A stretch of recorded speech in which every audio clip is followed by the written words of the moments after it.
ਸਤਿ ਸ਼੍ਰੀ ਅਕਾਲ। Punjabi radio USA ਵੇਖ ਅਤੇ ਸੁਣ ਰਹੇ ਹੋ ਤੁਸੀਂ। ਪ੍ਰੋਗਰਾਮ ਲੈ ਕੇ ਹਾਜ਼ਰ ਹਾਂ ਖਬਰ ਤੇ ਨਜ਼ਰ। ਖਬਰ ਤੇ ਨਜ਼ਰ ਪ੍ਰੋਗਰਾਮ ਦੇ ਵਿੱਚ ਖਬਰਾਂ ਦਾ ਵਿਸ਼ਲੇਸ਼ਣ ਹੁੰਦਾ ਹੈ ਤੇ ਵਿਸ਼ਲੇਸ਼ਣ ਕਰਨ ਦੇ ਲਈ ਸਾਡੇ ਨਾਲ ਵਿਸ਼ੇਸ਼ ਤੌਰ ਤੇ ਮੌਜੂਦ ਰਹਿੰਦੇ ਨੇ ਮਿੰਟੂ ਗੁਰਸਰੀਆ ਜੀ। ਸੋ ਮਿੰਟੂ ਜੀ ਦੇ ਵੱਲ ਵਧਣ ਤੋਂ ਪਹਿਲਾਂ ਸਭ ਤੋਂ ਪਹਿਲਾਂ ਸਾਡੇ ਸਪਾਂਸਰਸ ਦਾ ਧੰਨਵਾਦ ਕਰਦੇ ਚੱਲੀਏ, ਜਿਹੜੇ ਇਹਨਾਂ ਪ੍ਰੋਗਰਾਮਾਂ ਨੂੰ ਤੁਹਾਡੇ ਤੱਕ ਪਹੁੰਚਦਾ ਕਰਨ ਦੇ ਲਈ ਖਾਸ ਤੌਰ ਤੇ ਯੋਗਦਾਨ ਪਾਉਂਦੇ ਨੇ। ਖਾਲਸਾ ਇੰਸ਼ੋਰੈਂਸ ਏਜੰਸੀ इंश्योरेंस संबंधी किसी भी तरह की जानकारी लैन के लिए संपर्क कर सकते हो। नंबर है 408 272 2500। टिरकियाना इमीग्रेशन लॉ फर्म संपर्क कर सकते हो जे टिरकियाना होना के नाल जेकर US इमीग्रेशन संबंधी किसी भी समस्या के नाल जूझ रहे हो। GK Dhanota, Krishan Dhanota Yuba City, Baljinder Singh Nijjar Woodland, Paramjit Kaur Rangi Vacaville, Harnek Singh पावला इंडियन कुजीन वाले रैंटन तो GN Liu truck wash, oil change, air brakes का तसली बख्श काम करवाने के लिए कॉल निम्मा सहोता 209 277 0113। नवे पुराने टायर भी लै सकते हो। लोकेशन है सेंटानेला की। बूटा सिंह रानीपुर फ्रिजनो। स्पॉन्सर्स का बहुत बहुत धन्यवाद है। हुण वधदे हां खबरां दे वल। मिंटू जी सत श्री अकाल जी। सारिआं नूं सत श्री अकाल जी। सो सब तो पहला 2.5 किलो के हथ वाले बंदे की गल कर लईए। गदर 2 ने बहुत ज्यादा खलारा पाया हुआ है जी। पंजाब च तां पहलां अत मचाई सी गुरदासपुर आके सनी देओल ने, ते हुण गदर 2 की शूटिंग ने नवा विवाद छेड़ता। SGPC ने इतराज जताया जी। मामला की है सारा? देखो मामला यह है कि एक फिल्म की जिहड़ी ओह तुसीं दस्सिआ गदर 2 ओहदी शूटिंग चलन डई सीगी। किसी गुरु घर दा ओह शूट है ते ओहदे विच एक रोमांटिक सीन नूं फिल्माया जा रहा ते आले दुआले जिस तरह गतका खेडण वाले कुछ विखाए जा रहे ने। तो इस वीडियो नूं लीक किया गया, हुण किन कीता यह भी नहीं पता। ते उस तो बाद फिर जदों यह मामला विवादित हो निबड़िया ते SGPC ने तो फिर ज़ारा जी गल एतराज़ करना सीगा। उन्होंने एतराज़ किया ते इन्हां ने एतराज़ का एहतराम किया। जिहड़े डायरैक्टर ने अनिल शर्मा, उन्होंने माफ़ी मंगी है कि बई जाने अनजाने च जे साथों कोई गलती हो गई है तो असीं माफ़ी मंगने हाँ। पर SGPC के जनरल सकत्तर गरेवाल जी मैं सुन रहा सीगा तो कह रहे सन कि बई ये तो इन्हां दा काम हो गया, ये इस तरह की कंट्रोवर्सी क्रिएट करते आ फिर उस तो बाद माफ़ी मंग लेंदे आ। पर जो साडे हिरदियां नूं ठेस पहुंचदी है ये तो बड़ी माड़ी गल आ। फिर दूसरे पासे तुसीं देखोगे तो एक दिन पहला ही जो गुरु गोबिंद सिंह जी का मोम का पुतला लाया गया मॉल दे विच, वो भी सिख सिद्धांतां दे बिल्कुल उलट सी। उहदे विच भी सारियां ने एतराज़ जताया। चलो उहदे चों भी फिर होया यह कि मॉल ने वो जिहड़ा मोम का पुतला सी वो हटा दिता। हालांकि उन्होंने भी तलब किया गया उत्थों दे बोर्ड बन्नियों। वैसे उत्थे तुहानूं पता तख्त भी है, सिखां दा तख्त भी है जी जी। तो दूजे पासे हुण इस मामले च जिहड़ी कमेटी आ उत्थों दी उन्होंने भी स्पष्टीकरण दिता है कि वेखो जी गल यह है कि ये आए सन ते इन्हां ने कहा सीगा कि असीं एक विसाखी का सीन फिल्माउणा है, होर इहदे च असीं कुछ नहीं करना। पर असीं चलो इन्हां वास्ते जो लंगर पानी का प्रबंध सी वो कर रहे सी ते इधरों इन्हां ने ये शूट कर लिया। सानूं ते बाद च पता लग्या। पर इस तरह जे उन्होंने किया तो मेरे ख्याल दे नाल वो कानूनी कार्रवाई के हकदार आ। वैसे ना ये फिल्मां वाले करते इस तरह होंदे आ, इन्हां ने शूट तो पहला कहना कुछ हुंदा करना कुछ हुंदा, पर यह है कि तुसीं अपना ख्याल रखो क्योंकि गुरु घर आ, किसी घर की शूटिंग नहीं है। चलो मान लो आप किसी घर नूं रेंट ते दे दिंदे शूट वास्ते जां उदां ही दे दिंदे आ तो उत्थे तो चलो आप सोच के ये चलते हैं कि यार इन्हें नाल विच साडे फुटेज आ जाएंगे, साडी घर की यादगार बन जाऊगी तो की है माड़ा मोटा कोई नुकसान हो जाएगा। पर इत्थे गुरु घर दे विच ये चीज़ां नहीं सोचियां जा सकदियां। इत्थे मसला सिद्धांत दा हुंदा, इत्थे मसला जिहड़ा है मर्यादा दा हुंदा है। तो बिल्कुल उन्हां दी भी जिम्मेवारी बनती है। तो हाल की घड़ी यह मामला जिहड़ा इत्थे एक तरह नाल कह लो कि खड़ गया आके, पर माफ़ी उस डायरैक्टर ने भी मंग ली है कि साडी मंशा नहीं सीगी। पर भावनावां तुसीं चाहे जाने च अनजाने च जिद्दां मर्जी है भावनावां नूं क्यों लांभू लाउंदे जे? ਤੇ ਇਸ ਤਰ੍ਹਾਂ ਹੀ ਆ ਹੋਰ ਵੀ ਫਿਲਮਾਂ 'ਚ ਤੁਸੀਂ ਦੇਖੋਗੇ ਗੁਰੂ ਘਰਾਂ ਦੇ ਵਿੱਚ ਇਦਾਂ ਸ਼ੂਟ ਕਰਦਿਆਂ ਕੁਝ ਚੀਜ਼ਾਂ ਜਿਹੜੀਆਂ ਉਹ ਗਾਂ ਦਿਖਾ ਦਿੱਤੀਆਂ ਜਾਂਦੀਆਂ ਤੇ ਖਿਆਲ ਰੱਖਣਾ ਜੀ ਜੀ ਚਾਹੀਦਾ। ਕੱਲ ਨੂੰ ਫਿਰ ਜੇ ਸਿੱਖ ਰੋਕਣਗੇ ਤਾਂ ਤੁਸੀਂ ਕਹੋਗੇ ਇਹ ਤੇ ਰੈਡੀਕਲ ਹੋ ਗਏ ਨੇ ਜੀ, ਇਹ ਤਾਂ ਬਿਲਕੁਲ ਰੈਡੀਕਲ ਹੋ ਗਏ ਨੇ, ਹੁਣ ਗੁਰੂ ਘਰਾਂ 'ਚ ਵੀ ਸ਼ੂਟ ਨਹੀਂ ਕਰਨ ਦਿੰਦੇ। ਫਿਰ ਜੀ ਕਾਮਰੇਡਾਂ ਦੇ ਵੀ ਤੁਹਾਨੂੰ ਪਤਾ ਹੈ ਉਹਨਾਂ ਦੇ ਵਿਚਾਰ ਵੀ ਫਿਰ ਫੁੱਟ ਪੈਂਦੇ ਨੇ ਇਹੋ ਜਿਹੇ ਮਾਮਲੇ 'ਚ। ਸੋ ਗੱਲ ਇਹ ਆ ਕਿ ਬਈ ਖੁਦ ਤੁਸੀਂ ਆਪ ਵੀ ਖਿਆਲ ਰੱਖੋ ਤੇ ਜਿਹੜੇ ਪ੍ਰਬੰਧਕ ਨੇ ਉਹਨਾਂ ਨੂੰ ਵੀ ਖਿਆਲ ਰੱਖਣਾ ਚਾਹੀਦਾ ਹੈ। ਪਰ ਤੁਸੀਂ ਹੱਥ ਦੀ ਗੱਲ ਕੀਤੀ ਆ, ਮੈਨੂੰ ਲੱਗਦਾ ਕੱਲਾ 2.5 ਕਿਲੋ ਦਾ ਹੱਥ ਹੀ ਨਹੀਂ, ਸੰਨੀ ਦਿਓਲ ਦੀ ਮੱਤ ਵੀ ਇਹਦੋਂ ਜ਼ਿਆਦਾ ਭਾਰੀ ਹੋਣੀ ਆ, ਤਾਂ ਹੀ ਜੀ ਉਹਨੂੰ ਇਸ ਮਾਮਲੇ 'ਚ ਸੁਝਦਾ ਹੀ ਕੁਛ ਨਹੀਂ ਹੈ। ਬੋਲੇ ਸੋ ਨੇ ਔਰ ਤੂੰ ਫਿਲਮ ਤੇ ਬਣਾ ਸਕਦਾ ਟਾਈਟਲ ਰੱਖ ਕੇ ਕਿ ਤੈਨੂੰ ਪਤਾ ਨਹੀਂ ਹੈ। ਤੁਸੀਂ ਚਲੋ ਠੀਕ ਆ ਕਿ ਪੂਰਨ ਤੌਰ ਤੇ ਤਾਂ ਅਸੀਂ ਵੀ ਹੈ ਨਹੀਂ, ਅਸੀਂ ਵੀ ਕੋਈ ਮਤਲਬ ਕਿ ਨਿਭਣ ਵਾਲੇ ਨਹੀਂ ਆ, ਪਰ ਤੁਹਾਨੂੰ ਇੰਨੀ ਬੇਸਿਕ ਜਾਣਕਾਰੀ ਤਾਂ ਹੋਣੀ ਚਾਹੀਦੀ ਆ। ਸੀਨ ਫਿਲਮਾਇਆ ਜਾ ਰਿਹਾ ਕਿਉਂ, ਬਿਲਕੁਲ ਹੀ ਤੁਸੀਂ ਤੇ ਬੇਮੁਖ ਹੋ ਗਏ ਜੇ। ਔਰ ਮਾਫੀ ਕੌਣ ਮੰਗ ਰਿਹਾ? ਡਾਇਰੈਕਟਰ। ਤੇਰੀ ਗਦਰ ਹਿੱਟ ਕਿਨੇ ਕਰਾਈ ਸੀ? ਪੰਜਾਬੀਆਂ ਨੇ। ਜਦ ਸਾਰੀਆਂ ਸੰਨੀ ਦਿਓਲ ਦੀਆਂ ਫਿਲਮਾਂ ਨੇ ਜੇ ਬਿਜ਼ਨਸ ਕੀਤਾ ਤਾਂ ਪੰਜਾਬ ਦੇ ਵਿੱਚ ਬੜਾ ਜ਼ਬਰਦਸਤ ਬਿਜ਼ਨਸ ਸੀਗਾ ਉਹਨਾਂ ਦਾ। ਗਦਰ, ਬਾਰਡਰ, ਅਸੀਂ ਇਹ ਫਿਲਮਾਂ ਜਿਹੜੀਆਂ ਨੇ ਉਹ ਖੜ ਕੇ ਦੇਖੀਆਂ ਨੇ ਸਿਨੇਮਿਆਂ 'ਚ। ਜੀ ਤਾਂ ਗੱਲ ਇਹ ਆ ਕਿ ਬਈ ਇਹ ਅਕਲ ਨੂੰ ਹਾਥੇ ਨੂੰ ਵੀ ਮਾਰਨਾ ਚਾਹੀਦਾ ਹੈ। ਇਹ 60-65 ਸਾਲਾਂ ਦਾ ਕੋਈ ਮਤਲਬ ਕਿ ਰੋਟੀ ਨੂੰ ਚੋਚੀ ਦੱਸਦਾ, ਇਹਨੂੰ ਨਹੀਂ ਜੀ ਪਤਾ ਕਿ ਕਿਸ ਤਰ੍ਹਾਂ ਦਾ ਸੀਨ। ਚਲੋ ਹੋ ਸਕਦਾ ਕਿ ਨੌਨ ਸਿੱਖ ਕੋਈ ਡਾਇਰੈਕਟਰ ਪ੍ਰੋਡਿਊਸਰ ਤਾਂ ਕੋਈ ਕੁਤਾਹੀ ਕਰ ਜਾਵੇ। ਇੱਕ ਬੰਦਾ ਜਿਹੜਾ 60-65 ਸਾਲ ਦਾ ਹੈ, ਜਿਹੜਾ ਇਸ ਤਰ੍ਹਾਂ ਦੀਆਂ ਫਿਲਮਾਂ ਸਿੱਖ ਬੈਕਗ੍ਰਾਉਂਡ ਤੇ ਬਣਾ ਚੁੱਕਾ ਹੈ, ਜਿਹੜਾ ਸਿੱਖ ਫੈਮਿਲੀ 'ਚ ਜੰਮਿਆ, ਉਹਨੂੰ ਇੰਨਾ ਵੀ ਨਹੀਂ ਪਤਾ ਮੈਂ ਗੁਰੂ ਘਰ 'ਚ ਸੀਨ ਕਿਹੜਾ ਸ਼ੂਟ ਕਰ ਰਿਹਾ। ਜੀ ਫਿੱਟੇ ਮੂੰਹ ਤੁਹਾਡੀ ਐਕਟਿੰਗ ਦੀ 60-70 ਸਾਲ ਦੇ ਕੈਰੀਅਰ ਦੀ, ਜੇ ਤੁਹਾਨੂੰ ਇਹ ਨਹੀਂ ਪਤਾ ਤਾਂ ਖੈਰ ਉਮਰ ਦੇ ਹਿਸਾਬ ਨਾਲ, ਫਿਲਮਾਂ ਦੀ ਗਿਣਤੀ ਦੇ ਹਿਸਾਬ ਨਾਲ ਨਹੀਂ, ਐਕਟਰ ਹੈਗੇ ਨੇ ਮਤਲਬ ਨਸੂਰਦੀਨ ਸ਼ਾਹ ਵਰਗੇ ਜਾਂ ਜਿਹੜੇ ਇਹੋ ਜਿਹੇ ਬੰਦੇ ਆ ਇੰਟੈਲੈਕਚੁਅਲ, ਜਿਨ੍ਹਾਂ ਨੂੰ ਪਤਾ ਜੀ ਕਦਰਾਂ ਕੀਮਤਾਂ ਦਾ, ਜਿਨ੍ਹਾਂ ਨੂੰ ਪਤਾ। ਸੋ ਖੈਰ ਜੋ ਵੀ ਆ ਕਿ ਇਹ ਗੱਲਾਂ ਹੁਣ ਜਿਹੜੀਆਂ ਨੇ ਉਹ ਜਿੰਨੀਆਂ ਮਰਜ਼ੀ ਕਰੀ ਚਲੋ, ਹਾਲ ਦੀ ਘੜੀ ਮਾਮਲਾ ਇੱਥੇ ਹੀ ਰੁਕਿਆ।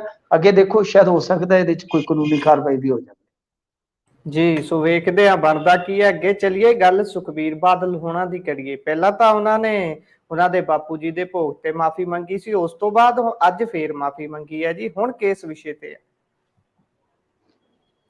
ਮਾਫੀ ਤਾਂ ਉਸੇ ਵਿਸ਼ੇ ਤੇ ਆ ਕਿ ਜੇ ਸਾਡੇ ਤੋਂ ਕੋਈ ਗਲਤੀ ਹੋਈ ਆ ਬਈ ਤੇ ਮਾਫ ਕਰ ਦਿਓ। ਮਾਫੀਆਂ ਤੇ ਫਿਰ ਮੰਗਦਾ ਹੀ ਆ ਬੰਦਾ, ਪਰ ਜੇ ਇਹੀ ਗੱਲਾਂ ਪਹਿਲਾਂ ਕੀਤੀਆਂ ਹੁੰਦੀਆਂ, ਰੌਲਾ ਇਹ ਆ ਕਿ ਕੁਝ ਲੋਕਾਂ ਨੂੰ ਅਕਲ ਗਵਾਉਣ ਤੋਂ ਬਾਅਦ ਆਉਂਦੀ ਆ। ਕੁਝ ਲੋਕ ਅਕਲ ਪਹਿਲਾਂ ਹੀ ਕਰ ਜਾਂਦੇ ਆ, ਉਹ ਗਵਾਉਣ ਤੋਂ ਬਚ ਜਾਂਦੇ ਆ। ਇਹੀ ਫਰਕ ਹੁੰਦਾ ਹੈ। ਜੀ ਸੁਖਬੀਰ ਜੀ ਸਿੰਘ ਬਾਦਲ ਨੂੰ ਆਹੀ ਗੱਲ ਜੇ ਮਤਲਬ ਕਿ 2015 'ਚ ਹੀ ਫੁਰ ਜਾਂਦੀ, ਉਹ ਆਪਣਾ ਇੱਕ ਰਵੱਈਆ ਛੱਡਦੇ, ਸੰਗਤ ਦੇ ਵਿੱਚ ਬੈਠਦੇ, ਸਿੱਖ ਸੰਗਤ ਦੀ ਸਾਰੀ ਨਬਜ਼ ਟਟੋਲ ਕੇ ਕੋਈ ਫੈਸਲਾ ਲੈਂਦੇ, ਸਾਰਿਆਂ ਨੂੰ ਸੰਤੁਸ਼ਟ ਕਰਦੇ, ਨਾਲ ਲੈ ਕੇ ਚੱਲਦੇ, ਤੇ ਇਹ ਨੌਬਤ ਨਾ ਆਉਂਦੀ। ਅੱਜ ਦੇਖੋ ਸੁਖਬੀਰ ਸਿੰਘ ਬਾਦਲ ਠੀਕ ਆ, ਉਹਨਾਂ ਦੇ ਆਲੇ ਦੁਆਲੇ ਬਹੁਤ ਆ, ਪਰ ਜਿਹੜੀ ਮਤਲਬ ਕਿ ਲੀਡਰਸ਼ਿਪ ਹੁੰਦੀ ਆ, ਬਜ਼ੁਰਗ ਲੀਡਰਸ਼ਿਪ ਹੁੰਦੀ ਆ, ਬੜੀ ਮਜ਼ਬੂਤ ਲੀਡਰਸ਼ਿਪ ਹੁੰਦੀ ਆ, ਬੈਕਬੋਨ ਕਹਿ ਲਈਏ ਆਪਾਂ, ਤਾਂ ਉਹਦੇ ਤੋਂ ਉਹ ਮਹਿਰੂਮ ਨੇ ਇਸ ਟਾਈਮ। ਉਹਨਾਂ ਨੂੰ ਪਤਾ ਹੈ ਇਸ ਗੱਲ ਦਾ, ਤੇ ਅੱਜ ਤਾਂ ਹੀ ਉਹਨਾਂ ਨੇ ਕਿਹਾ ਹੈ ਕਿ ਜਿਹੜੇ ਸਾਡੇ ਪੁਰਾਣੇ ਸਾਥੀ ਆ, ਮੈਂ ਅਪੀਲ ਕਰਾਂਗਾ ਕਿ ਤੁਸੀਂ ਵਾਪਸ ਆ ਜਾਓ। ਇਹ ਇੱਕ ਇਦਾਂ ਦੇ ਲੀਡਰ ਦੀ ਅਪੀਲ ਹੈ ਜਿਹੜਾ ਲੀਡਰ ਸੱਚ ਨੂੰ ਹੁਣ ਸਵੀਕਾਰ ਕਰ ਰਿਹਾ ਹੌਲੀ ਹੌਲੀ ਕਿ ਵਾਕਿਆ ਯਾਰ ਬੰਦਾ ਜਿਹੜਾ ਹੈ ਨਾ ਉਹ ਕੱਲਾ ਕੁਛ ਨਹੀਂ ਹੁੰਦਾ, ਬੰਦਾ ਤਾਂ ਬੰਦਿਆਂ ਦੇ ਨਾਲ ਹੀ, ਲੀਡਰ ਤੇ ਲੀਡਰਾਂ ਦੇ ਨਾਲ ਹੀ ਬਣਦਾ ਹੈ ਬੰਦਾ, ਕੱਲਾ ਕੁਛ ਨਹੀਂ ਹੁੰਦਾ। ਸੋ ਸੁਖਬੀਰ ਸਿੰਘ ਬਾਦਲ ਦੀ ਅੱਜ ਦੀ ਜੇ ਤੁਸੀਂ ਦੇਖੋਗੇ ਤਾਂ ਉਦਾਂ ਵੀ ਗੱਲਬਾਤ ਦੇ ਵਿੱਚੋਂ ਵੀ ਭਾਵੁਕਤਾ ਝਲਕਦੀ ਆ, ਕਿਉਂਕਿ ਦੇਖੋ ਇੱਕ ਉਹ ਸੁਖਬੀਰ ਸਿੰਘ ਬਾਦਲ ਕਿ ਜਿਹੜਾ ਜਾਂਦਾ ਜਾਵੇ, ਇੱਕ ਉਹ ਸੁਖਬੀਰ ਸਿੰਘ ਬਾਦਲ ਕਿ ਤੁਸੀਂ ਮੋੜਿਓ। ਦੋਨਾਂ 'ਚ ਫਰਕ ਹੈ ਨਾ, ਇਹੀ ਤੇ ਚੀਜ਼ ਦਾ ਫਰਕ ਆ। ਹਾਲਾਂਕਿ ਹੁਣ ਦੇਖੋ ਕੌਣ ਕੌਣ ਅਪੀਲ ਸੁਣਦਾ ਹੈ, ਪਰ ਸੁਖਬੀਰ ਸਿੰਘ ਬਾਦਲ ਹੋਰਾਂ ਨੂੰ ਪਤਾ ਹੈ ਕਿ ਮੈਨੂੰ ਜ਼ਰੂਰਤ ਹੈ ਗਾਂ। ਮੈਂ ਜਿਵੇਂ ਅੱਗੇ ਵੀ ਤੁਹਾਨੂੰ ਦੱਸਿਆ ਸੀਗਾ, SGPC ਚੋਣਾਂ ਵਾਲਾ ਪ੍ਰੋਗਰਾਮ ਕੀਤਾ ਸੀ, ਜਿਹਦਾ ਉਲਾਂਭਾ ਵੀ ਆਇਆ ਕਿ ਉਹ ਰਿਕਾਰਡ ਠੀਕ ਢੰਗ ਨਾਲ ਨਹੀਂ ਚੱਲਿਆ ਉਹ, ਤੇ ਮੈਂ ਜ਼ਰੂਰ ਕੋਸ਼ਿਸ਼ ਕਰਾਂਗਾ ਕਦੇ ਫੇਰ ਕਰ ਲਈਏ। ਪਰੰਤੂ ਗੱਲ ਇਹ ਹੈ ਕਿ ਇਹਨਾਂ ਨੂੰ ਪਤਾ ਇਸ ਗੱਲ ਦਾ ਇਲਜ਼ਾਮ ਹੈ ਕਿ ਆਉਣ ਵਾਲੇ ਸਮੇਂ ਦੇ ਵਿੱਚ ਇਹ ਜਿਹੜੀ ਚੁਣੌਤੀ ਹੈ ਨਾ SGPC ਚੋਣਾਂ ਵਾਲੀ, ਇਹ ਹਰ ਹਾਲ ਦੇ ਵਿੱਚ ਸਾਨੂੰ ਪਾਰ ਕਰਨੀ ਪਵੇਗੀ, ਨਹੀਂ ਤੇ ਅਸੀਂ ਆਪ ਪਾਰ ਹੋ ਜਾਵਾਂਗੇ। ਤੇ ਇਸ ਕਰਕੇ बुलावा जरूर घल्लिया। अज कुछ बंदे इन्होंने मतलब कि पार्टी दे मोड़े भी आ, हो सकता है वड्डे लीडरां नूं जाके मिलन भी, पर बड़ा मुश्किल है क्योंकि हुण सारियां दी गरारी ये फस गई। जां तां हुण देखो कोई वड्डा चमत्कारी एक अद्धा प्रदर्शन कर जांदे सुखबीर सिंह बादल, मसलन जलंधर जिमनी चोण, संगरूर जिमनी चोण, कुछ ऐसा कर जांदे ते फिर तां थोड़ी जी उन्हां दी भी आकड़ टुट जांदी। बई सुखबीर सिंह बादल ऐ नहीं है भी ਉਹ ਕੋਈ ਸਾਡੇ ਤੋਂ ਬਿਨਾ ਚੱਲ ਨਹੀਂ ਸਕਦਾ। ਹੁਣ ਉਹਨਾਂ ਦੇ ਜੀ ਜੀ ਕੋਲ ਯਾਨੀ ਆਕੜ ਕਰਨ ਵਾਸਤੇ ਇੱਕ ਬਹਾਨਾ ਹੈਗਾ ਕਿ ਸੁਖਬੀਰ ਸਿੰਘ ਬਾਦਲ ਬਾਈ ਫੇਲ ਹੈ ਤੇ ਸੁਖਬੀਰ ਸਿੰਘ ਬਾਦਲ ਨੂੰ ਬਦਲ ਦਿਓ ਤੇ ਅਸੀਂ ਆਹੀ ਤਾਂ ਹੈ ਹੀ ਕਾਲੀ ਆ। ਤਾਂ ਮੇਨ ਤਾਂ ਗੱਲ ਇਹੋ ਹੈ ਨਾ ਕਿ ਝੁੰਦਾ ਸਾਹਿਬ ਦੀ ਰਿਪੋਰਟ ਜਿਹੜੀ ਉਹ ਲਾਗੂ ਕਰ ਦਿਓ ਜੀ, ਲੀਡਰਸ਼ਿਪ ਦੇ ਵਿੱਚ ਤਬਦੀਲੀ ਕਰ ਦਿਓ, ਆਹੀ ਤੇ ਦੋ ਤਿੰਨ ਗੱਲਾਂ ਨੇ। ਸੋ ਸੁਖਬੀਰ ਸਿੰਘ ਬਾਦਲ ਵੀ ਭਲੀ ਭਾਂਤ ਜਾਣਦੇ ਆ ਕਿ ਜੇ ਇੱਕ ਵਾਰੀ ਪਾਸੇ ਕਰ ਦਿੱਤਾ ਤੇ ਫਿਰ ਪਾਸੇ ਹੀ ਰਹਿ ਜਾਵਾਂਗਾ। ਸੋ ਇਹ ਆ, ਖੈਰ ਹੁਣ ਵੇਖੋ, ਪਰ ਸੁਖਬੀਰ ਸਿੰਘ ਬਾਦਲ ਮੈਨੂੰ ਲੱਗਦਾ ਕਿ ਯਥਾਰਥ ਨੂੰ ਹੁਣ ਪੂਰਨ ਤੌਰ ਤੇ ਸਮਝ ਰਹੇ ਆ, ਸਮਝ ਗਏ ਆ ਕਿ ਬਾਈ ਸੱਤਾ 'ਚ ਰਹਿੰਦੇ ਆ ਜੋ ਚੀਜ਼ਾਂ ਸਾਨੂੰ ਦਿਖਦੀਆਂ ਨੇ ਤਾਂ ਅਸਲ 'ਚ ਉਹ ਸਦੀਵੀ ਨਹੀਂ ਹੁੰਦੀਆਂ, ਉਹ ਵਕਤੀ ਹੁੰਦੀਆਂ ਨੇ। ਤੇ ਉਹਨਾਂ ਦੇ ਜਾਣ ਤੋਂ ਬਾਅਦ ਫਿਰ ਜੋ ਸੰਘਰਸ਼ ਲੇਖੇ ਆਉਂਦੇ ਆ ਉਹ ਬੜੇ ਬੜੇ ਕਸੂਤੇ ਫਸਾਉਂਦੇ ਨੇ। ਜੀ ਜੀ, ਇਹ ਤਾਂ ਹੈ। ਐਸਜੀਪੀਸੀ ਦੀ ਇੱਥੋਂ ਵੱਧ ਗਿਣੀ ਜਾ ਸਕਦੀ ਹੈ ਕਿ ਕਿੰਨੀ ਬੁੱਕ ਸੀ ਜਦੋਂ 2022 ਦੀਆਂ ਚੋਣਾਂ ਦੇ ਵਿੱਚ ਹਾਰ ਹੁੰਦੀ ਹੈ ਤਾਂ ਉਸ ਸਮੇਂ ਵੱਡੇ ਬਾਦਲ ਸਾਹਿਬ ਕਹਿੰਦੇ ਨੇ ਕਿ ਵੇਖਿਓ ਹੁਣ ਕਿਤੇ ਐਸਜੀਪੀਸੀ ਨਾ ਹੱਥੋਂ ਖੰਜਾ ਦਿਓ। ਸੋ ਕਦਰ ਉੱਥੋਂ ਸਮਝ ਸਕਦੇ ਹਾਂ। ਅੱਗੇ ਚੱਲੀਏ, ਗੱਲ ਰਾਜਜੀਤ ਦੀ ਕਰੀਏ ਜੀ। ਰਾਜਜੀਤ ਨੂੰ ਕਰੋ ਗ੍ਰਿਫਤਾਰ, ਇਹ ਕਹਿਣਾ ਰਾਜਪਾਲ ਹੋਣਾ ਦਾ ਜੀ। ਹਾਂਜੀ ਦੇਖੋ, ਰਾਜਪਾਲ ਸਾਹਿਬ ਗਏ ਸਨ ਅੱਜ ਫੇਰ ਸਰਹੱਦੀ ਜ਼ਿਲ੍ਹਿਆਂ ਦੇ ਦੌਰੇ ਤੇ। 2 ਦਿਨ ਦਾ ਇਹਨਾਂ ਦਾ ਜਿਹੜਾ ਇਹ ਦੌਰਾ ਸੀਗਾ, ਅੱਜ ਉਹ ਆਖਰੀ ਦਿਨ 'ਚ ਸੀਗਾ। ਤੇ ਇੱਕ ਪ੍ਰੈਸ ਕਾਨਫਰੰਸ ਦੇ ਦੌਰਾਨ ਕਿਉਂਕਿ ਮੁਲਾਕਾਤ ਕਰਨ ਉਪਰੰਤ ਜਦੋਂ ਪੱਤਰਕਾਰਾਂ ਦੇ ਨਾਲ ਮੁਖਾਤਬ ਹੁੰਦੇ ਆ ਤਾਂ ਇਹਨਾਂ ਦੀਆਂ ਸਟੇਟਮੈਂਟਾਂ ਬਹੁਤ ਧਿਆਨ ਨਾਲ ਦਰਜ ਕੀਤੀਆਂ ਜਾਂਦੀਆਂ। ਜਿਵੇਂ ਇਹਨਾਂ ਨੇ ਕਹਿ ਦਿੱਤਾ ਸੀਗਾ ਕਿ ਪਾਕਿਸਤਾਨ ਤੇ 2-3 ਸਰਜੀਕਲ ਸਟ੍ਰਾਈਕ ਜਿਹੜੇ ਚਾਹੀਦੇ ਆ ਵੀ ਨਸ਼ਾ ਸੁੱਟਣੋਂ ਹਟਦੇ ਨਹੀਂ। ਤੇ ਮੈਂ ਕਿਹਾ 5-7 ਸਰਜੀਕਲ ਸਟ੍ਰਾਈਕ ਤੇ ਆਪਣੇ ਵੀ ਇੱਥੇ ਚਾਹੀਦੇ ਆ। ਕੋਈ ਹਿਮਾਚਲ 'ਚ ਨਸ਼ੇ ਦੀ ਫੈਕਟਰੀ ਲਾਈ ਬੈਠਾ, ਕੋਈ ਗੁਜਰਾਤ ਦੇ ਬਾਰਡਰ ਤੇ ਚੱਲਦੀ ਫੈਕਟਰੀ ਫੜੀ ਜਾਂਦੀ 1400 ਕਰੋੜ ਰੁਪਏ ਦੀ। ਤੇ ਕਈ ਸਰਜੀਕਲ ਸਟ੍ਰਾਈਕ ਇੱਥੇ ਚਾਹੀਦੇ ਨੇ ਸਰ ਜੀ। ਸ਼ਾਇਦ ਹੋ ਸਕਦਾ ਕਿ ਪੀਐਮ ਨੂੰ ਮਿਲ ਕੇ ਕਹਿਣ ਕਿ ਇੱਥੇ ਵੀ ਸਰਜੀਕਲ ਸਟ੍ਰਾਈਕ ਜ਼ਰੂਰ ਕਰੋ। ਪਰ ਜਿਹੜੀ ਗੱਲ ਉਹਨਾਂ ਨੂੰ ਕਹੀ ਗਈ ਕਿ ਬਈ ਜਿਹੜੇ ਸਰਕਾਰ ਦੇ ਵਜ਼ੀਰ ਆ ਉਹ ਤੁਹਾਡੀ ਮੁਖਾਲਫਤ ਪੈ ਕਰਦੇ ਨੇ ਕਿ ਤੁਸੀਂ ਉਹ ਕੰਮ ਪੈ ਕਰਦੇ ਜੇ ਜਿਹੜੇ ਕੰਮ ਚੀਫ ਮਿਨਿਸਟਰ ਨੂੰ ਕਰਨੇ ਚਾਹੀਦੇ ਆ। ਤੇ ਉਹ ਹੱਸ ਕੇ ਕਹਿੰਦੇ ਕਿ ਮੈਨੂੰ ਇਹਨਾਂ ਦੀ ਕੋਈ ਪਰਵਾਹ ਨਹੀਂ, ਮੈਂ ਤੇ ਉਹ ਨਹੀਂ ਹੈਗਾ ਬਈ ਜਿਹੜਾ ਚੁੱਪ ਕਰਕੇ ਰਾਜ ਭਵਨ 'ਚ ਬੈਠਾ ਰਵਾਂ। ਤੁਸੀਂ ਸਮਝ ਸਕਦੇ ਹੋ ਕਿ ਰਾਜਪਾਲ ਕਿੰਨੇ ਪਹੁੰਚੇ ਹੋਏ ਖਿਡਾਰੀ ਆ। ਤੇ ਦੂਜੇ ਪਾਸੇ ਅੱਜ ਜਦੋਂ ਇੱਕ ਪੱਤਰਕਾਰ ਨੇ ਸਵਾਲ ਕੀਤਾ ਕਿ ਡਰੱਗ ਦੇ ਮਾਮਲੇ ਦੇ ਵਿੱਚ ਜੋ ਸੀਲਬੰਦ ਰਿਪੋਰਟਾਂ ਸੀ ਜਿਹੜੀਆਂ ਉਹ ਖੁੱਲੀਆਂ, ਸੀਲਾਂ ਟੁੱਟੀਆਂ, ਉਡੀਕਾਂ ਮੁੱਕੀਆਂ, ਪਰ ਉਹਦੇ ਚੋਂ ਨਿਕਲਿਆ ਰਾਜਜੀਤ ਤੇ ਬਈ ਹੱਥ ਹੀ ਨਹੀਂ ਆਇਆ। ਉਹ ਤੇ ਕਿਤੇ ਲੱਭਦਾ ਹੀ ਨਹੀਂ, ਲੱਭਦਾ ਕਿੱਥੇ ਆ। ਹੁਣ ਇਹਨਾਂ ਨੇ ਜਦੋਂ ਡੀਜੀਪੀ, ਕਿਉਂਕਿ ਦੇਖੋ ਪ੍ਰੋਟੋਕਾਲ ਦੇ ਮੁਤਾਬਕ ਡੀਜੀਪੀ ਨੇ ਨਾਲ ਚੱਲਣਾ ਹੁੰਦਾ ਹੈ, ਚੀਫ ਸੈਕਟਰੀ ਇਸ ਪੱਧਰ ਦਾ ਵੀ ਅਧਿਕਾਰੀ ਜਿਹੜਾ ਹੈ ਉਹ ਮਤਲਬ ਕਿ ਨਾਲ ਪ੍ਰੋਟੋਕਾਲ ਦੇ ਮੁਤਾਬਕ ਰਹਿਣਾ ਜ਼ਰੂਰੀ ਹੁੰਦਾ ਹੈ। ਤਾਂ ਤੁਸੀਂ ਦੇਖੋ ਕਿ ਗੱਲ ਇਹ ਆ ਬਈ ਨਾਲ ਦੀ ਨਾਲ ਫਿਰ ਉਹਨਾਂ ਨੇ ਭਰੋਸਾ ਦਿੱਤਾ ਹੋਏਗਾ ਤਾਂ ਰਾਜਪਾਲ ਸਾਹਿਬ ਨੇ ਕਿਹਾ ਕਿ ਕੋਈ ਗੱਲ ਨਹੀਂ ਬਈ ਇਹਨੂੰ ਫੜੋ, ਜਲਦੀ ਫੜੋ ਤੇ ਜਲਦੀ ਫੜ ਲਿਆ ਜਾਏਗਾ। ਉਹਨਾਂ ਨੇ ਉਮੀਦ ਵੀ ਪ੍ਰਗਟਾਈ ਆ। ਪਰ ਮਸਲਾ ਤੇ ਇਹ ਆ ਨਾ ਕਿ ਬਈ ਗੱਲ ਇਹ ਆ, ਜਦੋਂ ਸਾਰੀਆਂ ਰਿਪੋਰਟਾਂ ਪਈਆਂ ਸਨ ਉਹ ਤੇ ਵੈਸੇ ਸਾਰਿਆਂ ਨੂੰ ਪਤਾ ਸੀਗਾ ਕਿ ਰਾਜਜੀਤ ਦਾ ਨਾਮ ਹੈਗਾ। ਫਿਰ ਮੁੱਖ ਮੰਤਰੀ ਨੂੰ ਕੀ ਰੌਲਾ ਪਾਉਣ ਦੀ ਲੋੜ ਸੀ ਕੋਠੇ ਤੇ ਚੜ ਕੇ ਕਿ ਐ ਕਰ ਦਿਆਂਗੇ, ਉਹ ਕਰ ਦਿਆਂਗੇ। 2 ਦਿਨ ਦਾ ਸਮਾਂ ਮਿਲਿਆ, ਅਗਲਾ ਟੈਚੀ 'ਚ ਪਾ ਕੇ ਲੀੜੇ ਤੇ ਆਓ ਗਿਆ ਤੇ ਆਓ ਗਿਆ ਜੀ। ਹੁਣ ਦੂਜੀ ਗੱਲ ਇਹ ਆ ਕਿ ਫਿਰ ਰਾਜਜੀਤ ਨੂੰ ਉਸ ਵੇਲੇ ਹੀ ਮੈਂ ਤੇ ਕਹਿੰਦਾ ਨੱਥ ਲੈਣਾ ਚਾਹੀਦਾ ਸੀਗਾ ਜਦੋਂ ਇਹਨੇ ਆਪਣੀ ਬੇਟੀ ਨੂੰ ਐਡਮਿਸ਼ਨ ਦਿਵਾਉਣ ਵਾਸਤੇ ਮੈਡੀਕਲ 'ਚ ਇੱਕ ਫਰਾਡ ਕੀਤਾ ਸੀਗਾ। ਇਹ ਗੱਲਾਂ ਅੱਜ ਤੋਂ 10 ਸਾਲ ਪੁਰਾਣੀਆਂ ਨੇ। ਤਾਂ ਮਤਲਬ ਕਿ ਉਹਨੂੰ ਬਚਾਇਆ ਕਿਸ ਨੇ? ਚਲੋ ਰਾਜਜੀਤ ਫੜਿਆ ਜਾਊਗਾ ਅੱਜ ਨਹੀਂ ਕੱਲ, ਜੇ ਨਿਕਲ ਗਿਆ ਬਾਹਰ ਤੇ ਫਿਰ ਤੇ ਕੀ ਹੋਣਾ? ਫਿਰ ਤੇ ਲਿਖ ਦਿਓ ਉਹਨੂੰ ਚੌਕਸੀ ਦੀ ਸੂਚੀ 'ਚ, ਲਿਖ ਦਿਓ ਉਹਨੂੰ ਮਾਲੀਆ ਦੀ ਸੂਚੀ 'ਚ, ਲਿਖ ਦਿਓ ਉਹਨੂੰ ਸੰਦੇਸਰਾ ਬ੍ਰਦਰਸ ਦੀ ਸੂਚੀ 'ਚ, ਲਿਖ ਦਿਓ ਉਹਨੂੰ ਜਤਨ ਦੀ ਸੂਚੀ 'ਚ। ਤਾਂ ਗੱਲ ਇਹ ਆ ਕਿ ਜੇ ਇੱਥੇ ਆ ਤਾਂ ਕਿਤੇ ਨਾ ਕਿਤੇ ਤਾਂ ਉਹ ਧੱਕੇ ਚੜ ਜਾਏਗਾ। ਪਰ ਸਭ ਤੋਂ ਵੱਡੀ ਗੱਲ ਹੈ ਕਿ ਇਹਨਾਂ ਨੂੰ ਬਚਾਉਣ ਵਾਲੇ ਇੰਦਰਜੀਤ ਨੂੰ ਆਊਟ ਆਫ ਟਰਨ ਪ੍ਰਮੋਸ਼ਨਾਂ ਦੇਣ ਵਾਲੇ ਉਹ ਤਾਂ ਇੱਥੇ ਹੀ ਨੇ ਬੈਠੇ, ਉਹਨਾਂ ਨੂੰ ਤੇ ਨੱਪੜ ਲਓ। ਦੂਜੀ ਗੱਲ ਆ ਕਿ ਦੇਖੋ, ਮੈਂ ਜਦੋਂ ਵੀ ਕਦੇ ਇਹਦੇ ਤੇ ਡਿਬੇਟ ਚੱਲਦੀ ਸੀ, ਕਿਉਂਕਿ ਸਾਲਾਂ ਬੱਧੀ ਮੁੱਦਾ ਪੁਰਾਣਾ ਹੈ, ਤੇ ਮੈਂ ਕਹਿੰਦਾ ਹੁੰਦਾ ਸੀ ਕਿ ਕੀ ਇਹਦੇ ਨਾਲ ਆ ਜਿਹੜੀਆਂ ਸੀਲਬੰਦ ਰਿਪੋਰਟਾਂ ਖੋਲੋਗੇ ਇਹ ਤੇ ਪੁਰਾਣੀਆਂ ਨੇ, ਇਹ ਤੇ ਮਸਲਾ ਹੀ ਅੱਜ ਤੋਂ 10-10 ਸਾਲ ਪੁਰਾਣਾ, 8-8 ਸਾਲ ਪੁਰਾਣਾ, ਕਿ ਨਸ਼ਾ ਮੁਕਾ ਲੋਗੇ। ਤੁਹਾਡੇ ਤੋਂ ਇੱਕ ਰੱਤੀ ਭਰ ਦਾ ਵੀ ਫਰਕ ਨਹੀਂ ਪਿਆ। ਵੱਡੀਆਂ ਵੱਡੀਆਂ ਗੱਲਾਂ ਕਰਨ ਵਾਲੇ ਉਹ ਬੈਠੇ ਆ ਸਰਕਾਰ ਦੇ ਵਿੱਚ ਹੀ, ਇਹਨਾਂ ਦੇ ਮਿੱਤਰ, ਉਹਨਾਂ ਨੂੰ ਪੁੱਛ ਲਓ, ਉਹਨਾਂ ਕੋਲ ਇੱਕ ਇੱਕ ਰਿਪੋਰਟ ਜਾਂਦੀ ਹੈ ਗਰਾਊਂਡ ਤੇ, ਜੋ ਅਸੀਂ ਵੀ ਬੋਲਦੇ ਉਹਨਾਂ ਨੂੰ ਸਾਰਾ ਕੁਝ ਉੱਥੇ ਪਹੁੰਚਾਇਆ ਜਾਂਦਾ ਹੈ। ਤੇ ਉਹਨਾਂ ਨੂੰ ਪੁੱਛ ਲਓ ਕਿ ਰੱਤੀ ਵੀ ਫਰਕ ਪਿਆ ਡਰੱਗ 'ਚ। ਕੋਈ ਪਾਲਿਸੀ ਚੇਂਜ ਕਰੋ, ਕੋਈ ਰੋਡ ਮੈਪ ਤਿਆਰ ਕਰੋ। ਬਹੁਤ ਖਤਰਨਾਕ ਸਿਚੁਏਸ਼ਨ ਬਣੀ ਪਈ ਆ। ਇਹੋ ਜੀ ਹਾਲਤ ਆ ਕਿ ਨਸ਼ੇੜੀ ਜਿਹੜੇ ਆ, ਜਿੱਥੇ ਮੁਰਦਾ ਸਾੜੀਦਾ ਹੈ, ਉਹ ਐਂਗਲਾਂ ਵੀ ਚੋਰੀ ਕਰਕੇ ਲੈ ਜਾਂਦੇ ਨੇ। ਦੱਸੋ, ਮੁਰਦੇ ਵੀ ਕਹਿੰਦੇ ਕਿ ਸਾਨੂੰ ਇਹਨਾਂ ਤੋਂ ਬਚਾਓ, ਅਸੀਂ ਬੜੇ ਦੁਖੀ ਆ ਇਹਨਾਂ ਤੋਂ।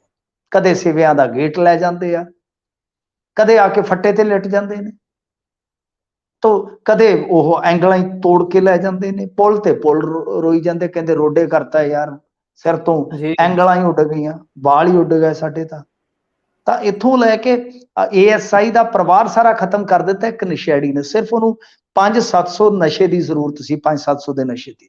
3 ਜੀ ਮਾਰੇ ਇੱਕੋ ਰਾਤ 'ਚ, 3 ਜੀ। तो आउट ऑफ कंट्रोल हो रही है स्थिति। सो इसनू समझण दी जरूरत है।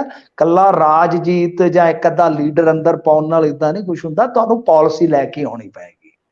हुण तुसीं कैनेडा च देख लो, बथेरा कुछ वो कर रहे ने, पर नहीं, उन्हां तो भी समस्या जिहड़ी है वो नहीं काबू हेठ आ रही।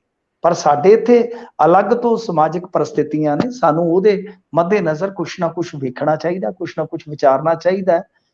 डॉक्टर बलबीर सिंह तुहाडे कोल एडे तजर्बेकार बंदे आ, जे हुण भी लाहा ना लिया गया तो बस फिर वो सेहत मंत्री ने, उन्हां नूं काम करन दिओ, उन्हां नूं दिओ पैसा टका, मेरे ख्याल दे नाल चलाउणगे मुहिम। जी, उन्होंने भी चंगी रिपोर्ट कढ के लिआंदी सी विधान सभा दे लास्ट सैशन दे आखिरी दिन दे विच। नहीं, रिपोर्ट दे की डोके चोणे ने, कल रिपोर्ट अंकड़े तुहानूं मैं इन्ने पढ़ देना, सारी रात लगे रहो, इन्ने अंकड़े दे देना ड्रग ते मैं कल्ले रौला ਉਹਦੇ ਨਾਲ ਕੀ ਹੋਏਗਾ। ਰੌਲਾ ਹੈ ਕਿ ਉਸ ਡਾਟੇ ਨੂੰ, ਡਾਟਾ ਤਾਂ ਹੈ ਹੀ ਨਹੀਂ ਇਹਨਾਂ ਦੇ ਕੋਲ, ਡਾਟਾ ਨਹੀਂ ਹੈਗਾ ਜ਼ਰੂਰ। ਉਹ ਡਾਟਾ ਸਾਰਾ ਚੱਕਦੇ ਨੇ, ਜਾਂ ਤਾਂ PGI ਦੀ ਰਿਪੋਰਟ ਹੈ, ਜਾਂ AIMS ਦੀ ਰਿਪੋਰਟ ਹੈ, ਜਾਂ ਹੋਰ 2-3 ਰਿਪੋਰਟਾਂ ਨੇ। ਡਾਟਾ ਪਹਿਲਾਂ ਤਾਂ ਡਾਟਾ ਕਲੈਕਟ ਕਰਨ ਦੀ ਜ਼ਰੂਰਤ ਹੈ ਕਿ ਤੁਸੀਂ ਯਾਨੀ ਡੋਰ ਟੂ ਡੋਰ ਜਾ ਕੇ ਡਾਟਾ ਕਲੈਕਟ ਕਰੋ। ਫਿਰ ਉਸ ਤੋਂ ਬਾਅਦ ਦੇਖੋ ਕਿ ਏਜ ਗਰੁੱਪ ਕੀ ਨੇ ਜੀ, ਕਿਹੜੇ ਏਜ ਗਰੁੱਪ ਦੇ ਵਿੱਚ ਜ਼ਿਆਦਾ ਇੰਜੈਕਟ ਕਰ ਰਹੇ ਨੇ, ਪੰਨੀ ਲਾ ਰਹੇ ਨੇ, ਕਿੱਥੇ ਜ਼ਿਆਦਾ ਚਿੱਟਾ ਹੈ, ਕਿੱਥੇ ਮੈਡੀਕਲ ਨਸ਼ਾ ਹੈ, ਕਿੱਥੇ ਫੀਮ ਭੁੱਕੀ ਹੈ। ਸੋ ਇਹ ਸਾਰੀਆਂ ਚੀਜ਼ਾਂ ਡਾਟਾ ਕਲੈਕਟ ਕਰੋਗੇ, ਅਧਿਐਨ ਕਰੋਗੇ, ਫਿਰ ਪਾਲਿਸੀ ਬਣਾਓਗੇ, ਫਿਰ ਉਹਨੂੰ ਇੰਪਲੀਮੈਂਟ ਕਰੋਗੇ, ਫਿਰ ਰਿਜ਼ਲਟ ਆਉਣੇ। ਲੰਮਾ ਪ੍ਰੋਸੈਸ ਹੈ ਤੇ ਤੁਸੀਂ ਤੇ ਹਾਲੇ ਮਤਲਬ ਕਿ ਰੇਸ ਸ਼ੁਰੂ ਹੀ ਨਹੀਂ ਕੀਤੀ। ਉਹ ਇੱਕ ਰਿਪੋਰਟ ਪੜ੍ਹਨ ਨਾਲ ਕੀ ਹੋ ਜਾਂਦਾ। ਰਿਪੋਰਟ ਤੇ ਆਪਾਂ ਡੇਲੀ ਇੱਥੇ ਪੰਜਾਬੀ ਰੇਡੀਓ US ਤੇ ਪੜ੍ਹਦੇ ਨੇ, ਪੰਜਾਬ ਬੈਠੇ। ਜੀ ਇਹਦੇ ਤੇ ਡੂੰਘਾਈ ਦੇ ਨਾਲ ਕੰਮ ਹੋਣ ਦੀ ਲੋੜ ਹੈ। ਅੱਗੇ ਵਧੀਏ, ਗੱਲ ਵਰਦੀ ਘੁਟਾਲੇ ਦੀ ਕਰੀਏ। ਇਸ ਦੇ ਵਿੱਚ ਜਾਂਚ ਸ਼ੁਰੂ ਹੋ ਗਈ ਹੈ ਜੀ ਆਖਿਰਕਾਰ। ਹਾਂਜੀ, ਦੇਖੋ, ਇਹ ਵਰਦੀ ਘੁਟਾਲਾ ਬੜਾ ਗੂੰਜਿਆ ਸੀਗਾ ਕਿਸੇ ਵੇਲੇ, ਤੇ ਇਸ ਵਰਦੀ ਘੁਟਾਲੇ ਦੇ ਵਿੱਚ ਹੁਣ ਕਿਹਦੀ ਵਰਦੀ ਲਹਿੰਦੀ ਆ, ਕੌਣ ਨੰਗਿਆ ਹੁੰਦੇ ਆ, ਦੇਖੋ। ਸੋ ਇਹ ਵਰਦੀ ਘੁਟਾਲਾ ਜਿਹੜਾ ਸੀਗਾ, ਇਹ ਬੜਾ ਚਰਚਿਤ ਹੋਇਆ ਸੀਗਾ। ਇੱਕ ਤੇ ਵਰਦੀਆਂ ਬਹੁਤ ਲੇਟ ਫਿੱਟ ਦਿੰਦੇ ਆ, ਤੇ ਉਹਦੇ ਵਿੱਚ ਵੀ ਕੁੰਡੀ ਲਾ ਦਿੰਦੇ ਆ। ਦੇਖੋ, 500-600 ਰੁਪਇਆ ਦੇਣਾ ਹੁੰਦਾ ਇੱਕ ਸਾਲ ਦੇ ਵਿੱਚ ਬੱਚਿਆਂ ਨੂੰ, ਸਕੂਲੀ ਬੱਚਿਆਂ ਨੂੰ ਯੂਨੀਫਾਰਮ ਵਾਸਤੇ, ਉਹਦੇ ਵਿੱਚ ਵੀ ਕਪਲਾ। ਇਹਦਾ ਮਤਲਬ ਇਹਨਾਂ ਨੇ ਤੇ ਵੇਖੋ, ਜਿਹੜੇ ਬੱਚਿਆਂ ਨੂੰ ਸੈਨੇਟਰੀ ਪੈਡ ਦੇਣੇ ਹੁੰਦੇ ਆ ਔਰਤਾਂ ਨੂੰ, ਇਹਨਾਂ ਨੇ ਤੇ ਉਹ ਵੀ ਖਾ ਲਏ ਨੇ। ਪੰਜਾਬ 'ਚ ਸੈਨੇਟਰੀ ਪੈਡ ਘੁਟਾਲਾ ਹੈ, ਉਹਦੀ ਜਾਂਚ ਚੱਲ ਰਹੀ ਹੈ ਸਮਾਜਿਕ ਸੁਰੱਖਿਆ ਵਿਭਾਗ ਦੇ ਵਿੱਚ। ਵੇਖੋ, ਮੈਨੂੰ ਲੱਗਦਾ NRI ਵੀ ਮੱਥੇ ਤੇ ਹੱਥ ਮਾਰਦੇ ਹੋਣੇ ਕਿ ਸਾਡੇ ਮਗਰ ਬਣਦਾ ਕੀ ਪਿਆ।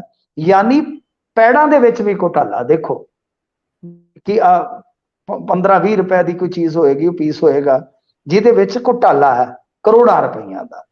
ਤੋ ਇਹ ਸਾਡੀ ਤੇ ਇੱਥੇ ਯਾਨੀ ਕਹਿ ਲਓ ਕਿ ਲੋਕਾਂ ਨੇ ਲੋਈ ਲਾ ਲਈ ਹੈ। ਕਹਿੰਦੇ ਨਾ ਕੀ ਕਰੇਗਾ ਕੋਈ, ਜਦੋਂ ਲਾ ਲਈ ਸ਼ਰਮ ਦੀ ਲੋਈ।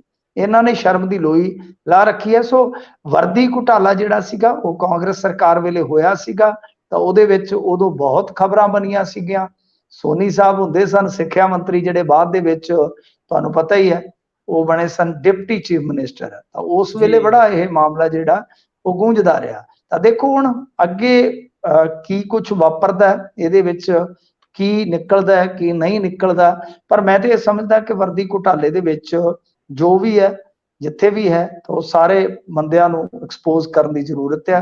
ਕਿਉਂਕਿ ਇੱਥੇ ਹੀ ਅੰਮ੍ਰਿਤਸਰ ਦੇ ਵਿੱਚ ਹੀ ਉਦੋਂ ਸੁਣਿਆ ਅਸਾਂ ਕਿ ਬਈ ਜ਼ਿਆਦਾ ਇੱਥੇ ਹੋਇਆ। ਇੱਥੇ ਹੀ ਤੁਸੀਂ ਦੇਖੋਗੇ ਕਰੋਨਾ ਦਾ ਸਭ ਤੋਂ ਪਹਿਲਾ ਘੁਟਾਲਾ ਵੀ ਇੱਥੇ ਹੋਇਆ ਸੀਗਾ ਜੀ ਵਰਦੀ ਘੁਟਾਲਾ ਜਿਹੜਾ ਨਾ, ਉਹ ਤੇ ਹੋਇਆ ਅੰਮ੍ਰਿਤਸਰ 'ਚ ਚਰਚਾ। ਤੇ ਅੰਮ੍ਰਿਤਸਰ ਦੇ ਵਿੱਚ ਹੀ PPE ਕਿੱਟ ਘੁਟਾਲਾ ਹੋਇਆ ਸੀ ਸਭ ਤੋਂ ਪਹਿਲਾਂ। ਇੰਡੀਆ ਦਾ ਕੋਵਿਡ ਕਾਲ ਦਾ ਸਭ ਤੋਂ ਪਹਿਲਾ ਘੁਟਾਲਾ ਇੱਥੇ ਹੋ ਗਿਆ ਸੀਗਾ। ਇਸ ਕਰਕੇ ਉਹਦੀ ਵੀ ਜਾਂਚ ਪੜਤਾਲ ਕਰਾਉਣੀ ਚਾਹੀਦੀ ਆ। ਹੋਰ ਜਿਹੜੀਆਂ ਮਤਲਬ ਕਿ ਇੱਥੇ ਜਿਹੜੇ ਫੇਕ ਸਰਟੀਫਿਕੇਟਾਂ ਤੇ ਜੌਬ, ਉਹਨਾਂ ਦੀ ਵੀ ਚੱਲ ਰਹੀ ਹੈ ਜਾਂਚ ਪੜਤਾਲ। ਇਹ ਸਾਰੇ ਜਿਹੜੇ ਆ ਹੋਣੇ ਚਾਹੀਦੇ ਆ, ਚਾਹੇ ਕੋਈ ਵੀ ਆ, ਜਿਹਨੇ ਵੀ ਖਾਧਾ। ਮੈਂ ਨਹੀਂ ਕਹਿੰਦਾ ਕਿ ਫਲਾਣਾ ਲੀਡਰ ਚਲੋ ਮੰਤਰੀ ਹੈ ਤੇ ਉਹਨੇ ਖਾਧਾ ਹੋਏਗਾ, ਪਰ ਜਿਹਨੇ ਖਾਧਾ ਹੈ ਉਹਦੀ ਸੰਗੀ ਤੇ ਗੂਠਾ ਰੱਖ ਕੇ ਸਾਰਾ ਕੁਝ ਕਢਾਉਣਾ ਚਾਹੀਦਾ ਉਹਦੇ ਤੋਂ, ਚਾਹੇ ਕੋਈ ਵੀ ਹੈ। ਜੀ ਇਹ ਤਾਂ ਹੈ। ਸੋ ਅੱਗੇ ਵਧੀਏ। ਹੁਣ ਪੰਜਾਬ ਜਿੱਤਣ ਤੋਂ ਬਾਅਦ ਹਰਿਆਣੇ ਦੇ ਤਿਆਰੀ ਹੈ ਜੀ। ਹਾਂਜੀ, ਇਹ ਆਮ ਆਦਮੀ ਪਾਰਟੀ ਦੀ ਤਿਆਰੀ ਹੈ ਜੀ। ਜੀ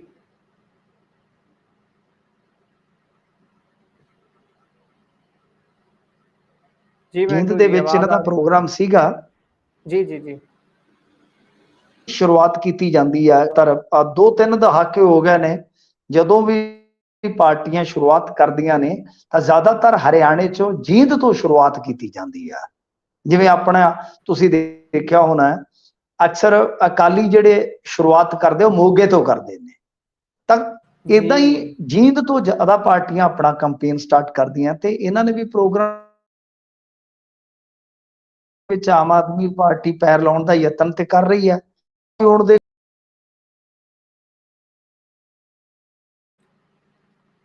ਤਕਨੀਕੀ ਸਮੱਸਿਆ ਦੇ ਕਾਰਨ ਮਿੰਟੂ ਜੀ ਦੇ ਨਾਲ ਸੰਪਰਕ ਟੁੱਟਿਆ। ਇੱਕ ਵਾਰ ਮੁੜ ਤੋਂ ਸੰਪਰਕ ਸਾਧਦੇ ਹਾਂ। ਜੀ ਮਿੰਟੂ ਜੀ ਪਏ ਆ।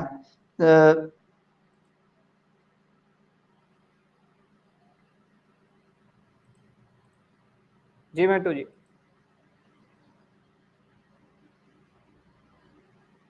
ਇਹਨਾਂ ਦੇ ਖਿਲਾਫ ਤੇ ਹੁਣ ਵੀ ਤੁਸੀਂ ਦੇਖੋਗੇ ਮੋਰਚਾ ਚੱਲਣ ਡਿਆ ਕਿਸਾਨਾਂ ਦਾ।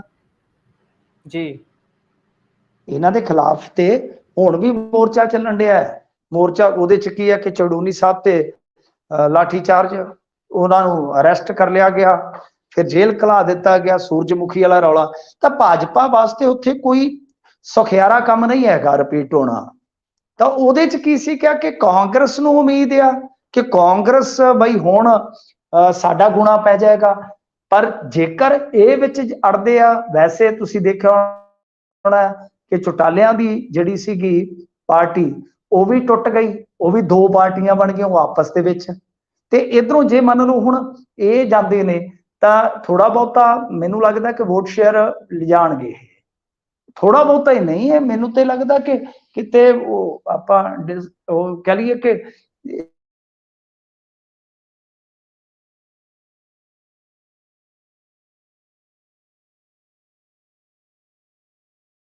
ਜਿਸ ਵੇਲੇ ਜਿੱਥੇ ਖਾਸ ਤੌਰ ਤੇ ਸਿੱਧੀ ਟੱਕਰ ਹੁੰਦੀ ਹੈ ਕਾਂਗਰਸ ਤੇ ਭਾਜਪਾ ਦੀ, ਤਾਂ ਕਈ ਥਾਈਂ ਇਹ ਕਾਂਗਰਸ ਦੀਆਂ ਜੜ੍ਹਾਂ 'ਚ ਬਹਿ ਜਾਂਦੇ ਆ। ਆਪ ਭਾਵੇਂ ਸਰਕਾਰ ਬਣਾਉਣ ਜਾਂ ਨਾ ਬਣਾਉਣ, ਤਾਂ ਇਹ ਦੇਖਣਾ ਹੋਏਗਾ। ਬਾਕੀ ਹੁਣ ਇਹਨਾਂ ਨੇ ਬਾਈ ਸਾਰਾ ਕੁਝ ਕਰਨਾ ਹੀ ਆ। ਜਿੱਥੇ ਇਹਨਾਂ ਦਾ ਜੀ ਕਰੇਗਾ ਇਲੈਕਸ਼ਨ ਲੜਨਗੇ। ਤਾਂ ਹਰਿਆਣੇ ਵਾਲਾ ਇਲੈਕਸ਼ਨ ਜਿਹੜਾ ਹੈ ਉਹ ਮਤਲਬ ਕਿ ਪਹਿਲਾਂ ਹੀ ਤਿਆਰੀਆਂ ਨੇ। ਫਿਰ ਇਸ ਤੋਂ ਇਲਾਵਾ ਜੇ ਤੁਸੀਂ ਵੇਖੋਗੇ ਤਾਂ 2024 ਦਾ ਵੀ ਇਲੈਕਸ਼ਨ ਆ, ਉਹਦੇ 'ਚ ਵੀ ਆਮ ਆਦਮੀ ਪਾਰਟੀ ਉਮੀਦ ਕਰੇਗੀ, ਕਿਉਂਕਿ ਕੇਜਰੀਵਾਲ ਤੋਂ ਲੈ ਕੇ ਨਵੀਨ ਜੈਨ ਤੱਕ ਸਾਰੇ ਇੱਥੋਂ ਹੀ ਤਾਂ ਨਿਕਲੇ ਨੇ ਨਾ ਹਰਿਆਣੇ 'ਚ। ਤਾਂ ਕੋਸ਼ਿਸ਼ ਰਹੇਗੀ। ਬਾਕੀ ਦੇਖੋ ਅੱਗੇ ਕੀ ਬਣਦਾ ਜੀ। ਜੀ ਵੇਖਦੇ ਆ ਕਿੱਧਰ ਨੂੰ ਜਾਂਦੀ ਆ ਗੱਲ। ਅੱਗੇ ਗੱਲ ਸ਼ਾਨਨ ਪ੍ਰੋਜੈਕਟ ਦੀ ਕਰੀਏ। ਸਰਕਾਰ ਨੇ 200 ਕਰੋੜ ਰੁਪਈਆ ਐਲਾਨਤਾ ਜੀ ਇਹਦੇ ਲਈ। ਹਾਂਜੀ, ਇਹਨਾਂ ਨੇ ਐਲਾਨ ਦਿੱਤਾ ਕਿਉਂਕਿ ਸ਼ਾਨਨ ਪ੍ਰੋਜੈਕਟ ਦਾ ਹੁਣ ਰੌਲਾ ਬਹੁਤ ਪਿਆ ਹੋਇਆ। ਤੇ ਉਹ ਕਹਿੰਦੇ ਨੇ ਕਿ ਸਾਂਭ ਸੰਭਾਲੇ ਕਰਦੇ ਕੋਈ ਨਹੀਂ ਜੀ, ਸਾਨੂੰ ਦੇ ਦਿਓ ਤੁਸੀਂ, ਅਸੀਂ ਵਧੀਆ ਤਰੀਕੇ ਨਾਲ ਆਪੇ ਚਲਾਵਾਂਗੇ। ਇਹਨਾਂ ਨੂੰ ਕਹੋ ਕਿ ਆਪਦਾ ਟਿੰਡ ਫੋੜਾ ਚੁੱਕ ਕੇ ਤੇ ਤੁਰਦੇ ਹੋਣ। ਤਾਂ ਹੁਣ ਇਹਨਾਂ ਨੇ ਵੀ 200 ਕਰੋੜ ਰੁਪਈਆ ਇਸੇ ਕਰਕੇ ਜਾਰੀ ਕਰ ਦਿੱਤਾ ਕਿ ਕੱਲ ਨੂੰ ਜੇ ਕਿਤੇ ਗੱਲ ਦੇਣੀ ਆਉਂਦੀ ਹੈ ਤੇ ਅਸੀਂ ਕਹਾਂਗੇ ਕਿ ਆ ਵੇਖ ਲਓ 200 ਕਰੋੜ ਰੁਪਈਆ ਤਾਂ ਜਦੇ ਦੇ ਕੇ ਹਟੇ ਆਉਣੇ। ਜੀ ਜੀ ਇਸ ਕਰਕੇ ਆਪਣਾ ਪੱਖ ਮਜ਼ਬੂਤ ਕਰਨੇ ਵਾਸਤੇ ਇਹਨਾਂ ਨੇ 200 ਕਰੋੜ ਰੁਪਈਆ ਜਿਹੜਾ ਰਿਲੀਜ਼ ਕੀਤਾ। ਪਰ ਮੈਂ ਕਹਿੰਦਾ ਕਿ ਚੰਗਾ ਤੇ ਇਹੋ ਜਿਹੇ ਸਾਰੇ ਜਿਹੜੇ ਪ੍ਰੋਜੈਕਟ ਨੇ ਜਿਹਦੇ ਵਿੱਚ ਪੰਜਾਬ ਦੀ ਹਿੱਸੇਦਾਰੀ ਹੈ ਤੇ ਚਲੋ ਪੰਜਾਬ ਦਾਅਵਾ ਹੀ ਕਰ ਸਕਦਾ ਕਿ ਸਾਡਾ ਆਪਣਾ, ਕਿਉਂਕਿ ਜੋ ਇਹਨਾਂ ਦੇ ਦੋ ਦਾਅਵੇ ਸੀਗੇ 69 ਤੇ ਫਿਰ 72 ਦੇ ਵਿੱਚ ਉਹ ਖਾਰਜ ਹੋਏ ਨੇ। ਹਾਲਾਂਕਿ ਲੈਟਰ ਬਾਹਰ ਨਹੀਂ ਆਏ ਹਾਲੇ, ਹੋ ਸਕਦਾ ਕਿ ਜਲਦੀ, ਕਿਉਂਕਿ ਮਾਨ ਸਾਹਿਬ ਕਹਿੰਦੇ ਆ ਨਾ ਕਿ ਮੈਂ ਤੇ ਛੱਡੋ ਚਿੱਠੀਆਂ ਛੱਡੋ, ਚਿੱਠੇ ਵੀ ਇਹਨਾਂ ਦੇ ਬਾਹਰ ਲੈ ਕੇ ਆਉਂਗਾ। ਤਾਂ ਉਮੀਦ ਕਰਦੇ ਹਾਂ ਕਿ ਉਹ ਵੀ ਚਿੱਠੇ ਨਿਕਲ ਆਉਣਗੇ। ਤਾਂ ਗੱਲ ਇਹ ਆ ਕਿ BBMB ਦੇ ਵਿੱਚ ਸਾਡਾ ਜਿਹੜਾ ਕਰੋੜਾਂ ਰੁਪਈਆ ਜਾਂਦਾ ਹੈ, ਇਨਫੈਕਟ ਕਹਿ ਲਓ ਕਿ ਕਈ 100 ਕਰੋੜ, ਤਕਰੀਬਨ ਲਾ ਲਓ ਕਿ 250-300 ਕਰੋੜ ਰੁਪਈਆ ਜਾਂਦਾ ਸਾਡਾ। ਪਰ ਉੱਥੇ ਕੀ ਆ ਕਿ 1100-1200 ਅਸਾਮੀ ਸਾਡੀ ਖਾਲੀ ਰਹਿ ਜਾਂਦੀ ਆ। ਦੇਖਣ ਦੀ ਜ਼ਰੂਰਤ ਆ ਉੱਥੇ, ਮਤਲਬ ਕਿ ਸਾਡੀ ਸਥਿਤੀ ਤਾਂ ਹੀ, ਹਾਲਾਂਕਿ ਅਸੀਂ ਸਾਰਾ ਕੁਝ ਦੇ ਕੇ ਵੀ ਉੱਥੋਂ ਕੁਝ ਨਹੀਂ ਹਾਸਲ ਕਰ ਪਾਉਂਦੇ। ਤਾਂ ਜ਼ਰੂਰਤ ਇਸੇ ਗੱਲ ਦੀ ਹੈ ਕਿ ਉੱਥੇ ਵੀ ਜਿੰਨੀ ਸਾਡੀ ਚਾਹੀਦੀ ਆ, ਜੋ ਸਾਡੀ ਗਿਣਤੀ ਆ ਸਾਮੀਆਂ ਦੇ ਮੁਤਾਬਕ, ਉਹ ਪੂਰੀ ਉੱਥੇ ਕਰ ਦੇਣ ਤੇ ਬਾਕੀ ਇਹਨਾਂ ਸਾਰੇ ਪ੍ਰੋਜੈਕਟਾਂ ਤੇ ਪੂਰਾ ਕੰਮ ਨੱਕੀ ਰੱਖਣ। ਮੈਂ ਤੇ ਕਹਿੰਦਾ ਪੰਜਾਬ ਯੂਨੀਵਰਸਿਟੀ ਦਾ ਵੀ ਜੋ ਬਜਟ ਬਣਦਾ ਹੈ, ਜੋ ਉਹਨਾਂ ਦਾ ਹੈਗਾ ਖੱਪਾ, ਉਹ ਵੀ ਓਟ ਲੈਣ, ਤਾਂ ਕਿ ਕਿਸੇ ਪਾਸੇ ਤੋਂ ਕੋਈ ਬਹਾਨਾ ਪੈਸੇ ਧੇਲੇ ਦਾ, ਰੱਖ ਰਖਾਅ ਦਾ, ਸਾਂਭ ਸੰਭਾਲ ਦਾ ਨਾ ਬਣੇ। ਤਾਂ ਇਹਨਾਂ ਨੇ ਕਾਲੀ ਚ ਪੈਸਾ ਰਿਲੀਜ਼ ਕਰ ਦਿੱਤਾ ਤਾਂ ਕਿ ਕਿਸੇ ਵੀ ਪੱਖ ਤੋਂ ਪੰਜਾਬ ਦੀ ਕੋਈ ਪੋਜੀਸ਼ਨ ਜਿਹੜੀ ਉਹ ਕਮਜ਼ੋਰ ਨਾ ਪਵੇ। ਜੀ ਜੀ। ਸੋ ਅੱਗੇ ਚੱਲੀਏ, ਗੱਲ ਕਰਦੇ ਹਾਂ ਡਰੱਗ ਇੰਸਪੈਕਟਰ ਨੂੰ ਬੰਦੀ ਬਣਾਉਣ ਤੇ ਕਿਸਾਨ ਆਗੂ ਸਮੇਤ 8 ਖਿਲਾਫ ਮਾਮਲਾ ਦਰਜ। ਹਾਂਜੀ ਦੇਖੋ, ਇਹ ਹਰੀਕੇ ਪੱਤਨ ਦੇ ਵਿੱਚ ਕੋਈ ਕਲੀਨਿਕ ਚੱਲਦੀ ਸੀ ਚੈਕਿੰਗ ਲਈ, ਜ਼ਿਲ੍ਹਾ ਤਰਨਤਾਰਨ ਦਾ ਡਰੱਗ ਇੰਸਪੈਕਟਰ ਆਇਆ ਸੀਗਾ, ਉਸਨੂੰ ਆਂਦੇ ਆ ਕਿ ਕਥਿਤ ਤੌਰ ਤੇ ਬੰਦੀ ਬਣਾ ਲਿਆ ਗਿਆ ਤੇ ਦੋਸ਼ ਹੈ ਕਿ ਗਾਲੀ ਗਲੋਚ ਕੀਤਾ ਗਿਆ। ਤੇ ਹੁਣ ਜਿਹੜਾ ਇਹ ਮੈਡੀਕਲ ਸਟੋਰ ਸੰਚਾਲਕ ਸੀ, ਜੋ ਮਾਲਕ ਹੋਣ ਦੇ ਨਾਲ ਨਾਲ ਕਿਸਾਨ ਜਥੇਬੰਦੀ ਦਾ ਆਗੂ ਵੀ ਹੈ, ਉਹਨਾਂ ਦੇ ਖਿਲਾਫ ਮਾਮਲਾ ਦਰਜ ਕਰ ਲਿਆ ਗਿਆ। ਤੇ ਇਸ ਤੋਂ ਬਾਅਦ ਜੋ ਭਾਰਤੀ ਕਿਸਾਨ ਯੂਨੀਅਨ ਏਕਤਾ ਉਗਰਾਹਾਂ ਹੈ, ਉਹਨਾਂ ਨੇ ਥਾਣੇ ਦੇ ਅੱਗੇ ਦੇਰ ਰਾਤ ਧਰਨਾ ਵੀ ਲਾਇਆ। ਦੇਖੋ ਗੱਲ ਇਹ ਆ ਕਿ ਬਈ ਜੇ ਕੋਈ ਡਰੱਗ ਇੰਸਪੈਕਟਰ ਇਸ ਤਰ੍ਹਾਂ ਆਉਂਦਾ ਹੈ ਤਾਂ ਗੱਲ ਆਪਣੀ ਰੱਖਣ ਦਾ ਜ਼ਰੂਰ ਹੱਕ ਹੈ, ਸਭਨਾਂ ਨੂੰ ਰੱਖ ਸਕਦੇ ਆ। ਪਰ ਹੁਣ ਇਹ ਵੇਖਣਾ ਹੋਏਗਾ ਕਿ ਕਿਸ ਦੀ ਗਲਤੀ ਹੈ, ਕਿਸ ਦੀ ਗਲਤੀ ਨਹੀਂ ਹੈ। ਪਰ ਜੇ ਕੋਈ ਬੰਦਾ ਇਸ ਤਰ੍ਹਾਂ ਦਾ ਧੰਦਾ ਕਰਦਾ ਹੈ, ਨਾਲ ਉਹ ਮਤਲਬ ਲੀਡਰ ਵੀ ਹੈ, ਤਾਂ ਫਿਰ ਉੱਥੇ ਵੀ ਸੋਚਣ ਵਿਚਾਰਨ ਦਾ ਵਿਸ਼ਾ ਹੈ ਨਾ, ਕਿ ਅਸੀਂ ਲੀਡਰਾਂ ਨੂੰ ਤੇ ਕਹਿੰਦੇ ਆ ਕਿ ਤੁਸੀਂ ਬਈ ਕਾਰੋਬਾਰੀ ਨਹੀਂ ਹੋਣੇ ਚਾਹੀਦੇ। ਤੇ ਇਦਾਂ ਹੁਣ ਜਥੇਬੰਦੀਆਂ ਦੇ ਜੇ ਆਗੂ ਹੈ ਤਾਂ ਕੀ ਉਹ ਇਸ ਤਰ੍ਹਾਂ ਦੇ ਕਾਰੋਬਾਰ 'ਚ ਜਿਹੜੇ ਕਿ ਬਹੁਤ ਅੱਜ ਕੱਲ ਤੁਹਾਨੂੰ ਪਤਾ ਚਰਚਿਤ ਨੇ ਜੀ, ਤੇ ਜੇ ਉਹ ਹੈਗੇ ਵੀ ਨੇ ਤਾਂ ਹੁਣ ਉਹਨਾਂ ਨੂੰ ਆਪਣੀ ਗੱਲ ਜਿਹੜੀ ਉਹ ਜੈਨੂਇਨਲੀ ਰੱਖਣੀ ਚਾਹੀਦੀ ਹੈ। ਇਹ ਨਹੀਂ ਹੈ ਕਿ ਜਥੇਬੰਦੀ ਦਾ ਦਬਾਅ ਪਾਉਣਾ ਚਾਹੀਦਾ। ਹਾਂ, ਜੇ ਡਰੱਗ ਇੰਸਪੈਕਟਰ, ਮੈਂ ਉਹਨਾਂ ਨੂੰ ਵੀ ਸਹੀ ਨਹੀਂ ਕਹਿੰਦਾ, ਇਹਨਾਂ ਦੀ ਲਾਈਨ ਦੇ ਵਿੱਚ ਵੀ ਬਹੁਤ ਕਰਪਸ਼ਨ ਹੈ। ਇਸ ਮਾਮਲੇ ਦੇ ਵਿੱਚ ਵੀ ਇਨਸਪੈਕਸ਼ਨ ਵਗੈਰਾ ਦੇ ਨਾਮ ਤੇ, ਪਰਮਿਸ਼ਨ ਦੇਣ ਦੇ ਨਾਮ ਤੇ ਬਥੇਰਾ ਕੁਛ ਹੈ, ਵਿਚੋਲੇ ਬਹੁਤ ਨੇ ਥਾਂ ਥਾਂ ਤੇ। ਹਰੇਕ ਸ਼ਹਿਰ ਦੇ ਵਿੱਚ ਇਹਨਾਂ ਦਾ ਵਿਚੋਲੀਆ ਬੈਠਾ, ਜਿਹੜਾ ਕਿ ਕਹਿ ਲਓ ਕਿ ਇਤਫਾਕਨ ਇਹਨਾਂ ਦੇ ਧੰਦੇ 'ਚੋਂ ਹੀ ਹੁੰਦਾ ਹੈ। ਇਸ ਕਰਕੇ ਇਹ ਤਾਂ ਆਪਣੇ ਆਪ ਦੇ ਵਿੱਚ ਹੈ, ਕਰਪਸ਼ਨ ਦੀ ਗੇਮ ਹੈਗੀ ਆ। ਤੇ ਤੁਹਾਨੂੰ ਪਤਾ ਇੱਕ ਡਰੱਗ ਇੰਸਪੈਕਟਰ ਨੂੰ ਗੋਲੀ ਵੀ ਮਾਰ ਦਿੱਤੀ ਗਈ ਸੀਗੀ, ਇੱਕ ਮੈਡੀਕਲ ਸੰਚਾਲਕ ਵੱਲੋਂ ਆ ਕੇ ਦਫ਼ਤਰ ਦੇ ਵਿੱਚ, ਅੱਜ ਤੋਂ ਕੁਝ ਸਾਲ ਪਹਿਲਾਂ। ਇਹ ਸਾਰਾ ਕੁਝ ਚੱਲਦਾ ਹੈ। ਪਰ ਇਹ ਆ ਕਿ ਕੋਈ ਵੀ ਬੰਦਾ ਜਥੇਬੰਦੀ ਦਾ ਦਬਾਅ ਜਿਹੜਾ ਹੈ ਉਹ ਗਲਤ ਤਰੀਕੇ ਨਾਲ ਨਾ ਪਾਵੇ। ਜੇ ਕੋਈ ਬੰਦਾ ਡਿਊਟੀ ਇਮਾਨਦਾਰੀ ਨਾਲ ਕਰ ਰਿਹਾ, ਜੇ ਕੋਈ ਬੰਦਾ ਕਿਸੇ ਥਾਂ ਤੇ ਗਲਤ ਹੈ ਤਾਂ ਉਹ ਜਥੇਬੰਦੀ ਦਾ ਓਟ ਆਸਰਾ ਨਹੀਂ ਉਹਨੂੰ ਹੋਣਾ ਚਾਹੀਦਾ। ਉਹ ਆਪਣੇ ਦਮ ਤੇ ਜੇ ਉਹਨੇ ਗਲਤੀ ਕੀਤੀ ਤਾਂ ਭੁਗਤੇ ਉਸ ਨੂੰ। ਪਰ ਜੇ ਉਹ ਸਹੀ ਆ ਫਿਰ ਤਾਂ ਭਾਈ ਜਥੇਬੰਦੀਆਂ ਨੇ ਖਲੋਣਾ ਹੀ ਆ। ਪਰ ਇਹ ਦੇਖਣ ਵਾਲੀ ਗੱਲ ਆ ਕਿ ਇਹ ਜਿਹੜਾ ਆਪਸ ਦੇ ਵਿੱਚ ਟਕਰਾਅ ਆ ਉਹ ਕਈ ਥਾਈਂ ਹੁੰਦਾ ਹੈ। ਜੀ, ਸੋ ਮਿੰਟੂ ਜੀ, ਤੁਸੀਂ ਖਬਰਾਂ ਦੇ ਉੱਪਰ ਚਾਨਣਾ ਪਾਇਆ, ਤੁਹਾਡਾ ਬਹੁਤ ਬਹੁਤ ਧੰਨਵਾਦ ਜੀ। ਸਤਿ ਸ੍ਰੀ ਅਕਾਲ। ਸਤਿ ਸ੍ਰੀ ਅਕਾਲ। ਸੋ ਇਹ ਸਨ ਸਾਡੇ ਨਾਲ ਮਿੰਟੂ ਗੁਰਸਰੀਆ ਜੀ। ਖਬਰਾਂ ਦਾ ਵਿਸ਼ਲੇਸ਼ਣ ਹੋਇਆ। ਬੇਸ਼ੱਕ ਖਬਰ ਪੰਜਾਬ ਦੇ ਰਾਜਪਾਲ ਦੇ ਵੱਲੋਂ ਦਿੱਤੇ ਗਏ ਨਿਰਦੇਸ਼ ਦੀ ਹੋਵੇ ਤੇ ਬੇਸ਼ੱਕ ਪੰਜਾਬ ਦੇ ਵਿੱਚ ਡਰੱਗ ਇੰਸਪੈਕਟਰ ਨੂੰ ਕਿਡਨੈਪ ਕਰਨ ਦੀ ਗੱਲ ਹੋਵੇ। ਸੋ ਤੁਸੀਂ ਪ੍ਰੋਗਰਾਮ ਸੁਣਿਆ, ਪ੍ਰੋਗਰਾਮ ਤੁਹਾਨੂੰ ਕਿਹੋ ਜਿਹਾ ਲੱਗਿਆ, ਆਪਣੇ ਵਿਚਾਰ ਰਾਏ ਕਮੈਂਟ ਬਾਕਸ ਦੇ ਵਿੱਚ ਸਾਡੇ ਨਾਲ ਸਾਂਝੇ ਕਰ ਸਕਦੇ ਹੋ। ਤੇ ਜੇਕਰ ਪ੍ਰੋਗਰਾਮ ਚੰਗਾ ਲੱਗਦਾ ਹੈ ਤਾਂ ਅੱਗੇ ਆਪਣੇ ਸਾਥੀਆਂ ਦੇ ਨਾਲ ਸਾਂਝਾ ਕਰਨਾ ਬਿਲਕੁਲ ਨਹੀਂ ਭੁੱਲਣਾ। जुड़े रहो पंजाबी रेडियो यूएसए ਦੇ ਨਾਲ ਪ੍ਰੋਗਰਾਮਾਂ ਦੀ ਲਗਾਤਾਰਤਾ ਬਰਕਰਾਰ ਹੈ। ਤਦ ਤੱਕ ਲਈ ਧੰਨਵਾਦ। ਸਤਿ ਸ਼੍ਰੀ ਅਕਾਲ।